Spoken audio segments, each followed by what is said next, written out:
off to.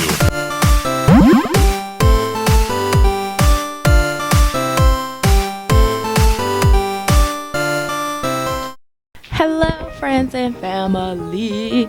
Okay, so the biggest question that I always get in the comments on my YouTube page is, oh my gosh, do you know Korean? How are you learning Korean?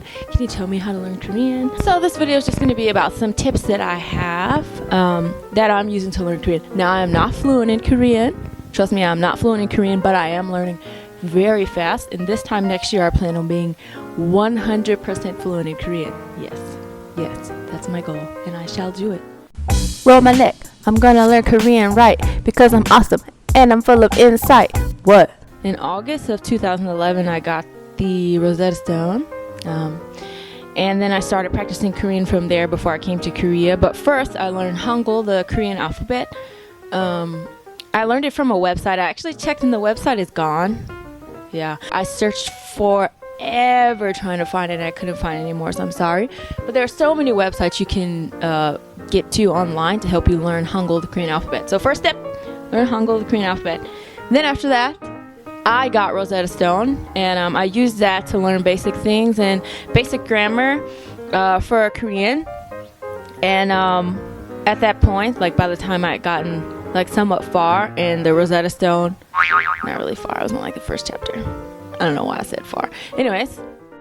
And I pretty much lived at this Korean restaurant and bugged them with all of my questions. So then I came to Korea. Okay, so the first thing that I do is I use a lot of mnemonic devices. And I do silly word associations. And how I do that is like, for example, 2 weekends ago when I was on a retreat, one of the brothers was telling me somebody had asked to switch seats in the van. And he said that he asked, 간절하게, he asked. And I was like, 간절, what is that? What is 간절? It means like kind of earnestly or kind of like desperately.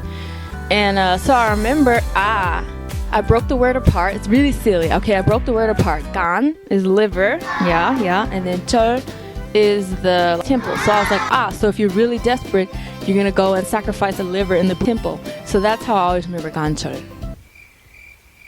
Yeah.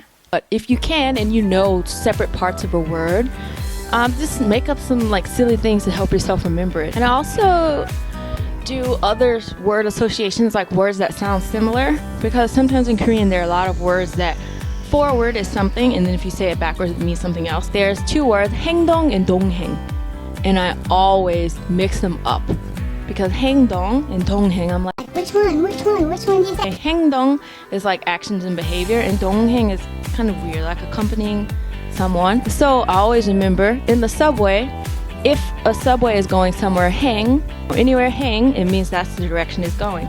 So I'm like, if you are going the wrong on the subway, then you need to move quickly and get your butt out of the subway before you be late. Okay, so that's what I say in my mind. So I'm like, if you're going the wrong you need to move quickly. So 행동 is actions, and that's how I remember it too. So anyways, I mean, there's a lot of them, but I always associate words together, like have my brain like a spaghetti. Everything that I can connect, I connect. The second thing is I read everything. I learned so much by just riding the bus and reading. I'm like, I think I know what that means because I know the surrounding words. The Korean schools are shaped like a big U. So I was walking on the east wing, and I looked out of the window and saw on the west wing it says 서관. And I was like, 서관.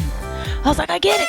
West. 서 means west, and 관 is like a place for something. So I learned the meaning of like 관, because there's a lot of 관s. 영화's movie, 영화관 is the place where you watch movies, so it's a movie theater.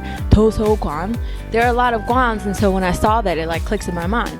So I think reading everything is very helpful. That brings me to like word parts and stuff, because there are a lot of word parts in Korean, and there are especially like a lot of Chinese originated words that make a lot of sense. Like when you see them, like for example, 물 is water, and if you want cold water, then I usually just say 차가운 물 because I want cool water. And if I want hot water, then I just say 뜨거운 물. That's how I ask, right? So I was walking through my school, and then I saw on the water fountain it said 냉수, and I was like, 냉수. I knew what 냉 means. I think 냉 means cold. The Korean food, 물냉면. 물 is water, 냉면, and it's a cold noodle, right? So I was like, 냉 must mean cold. And Su, I was like, I think Su means water. So I was like, wait, Ning Su. Ning Su means cold water. And it was such a great epiphany for me. And I was like, Asa! Asa! And then on the other side, I said Onsu. And I was like, wait, like Ondol? You know, Ondol is the heating in your house. I was like, On must be the word for hot. So Onsu is hot water. Ning Su Onsu. And I had a party in the hallway.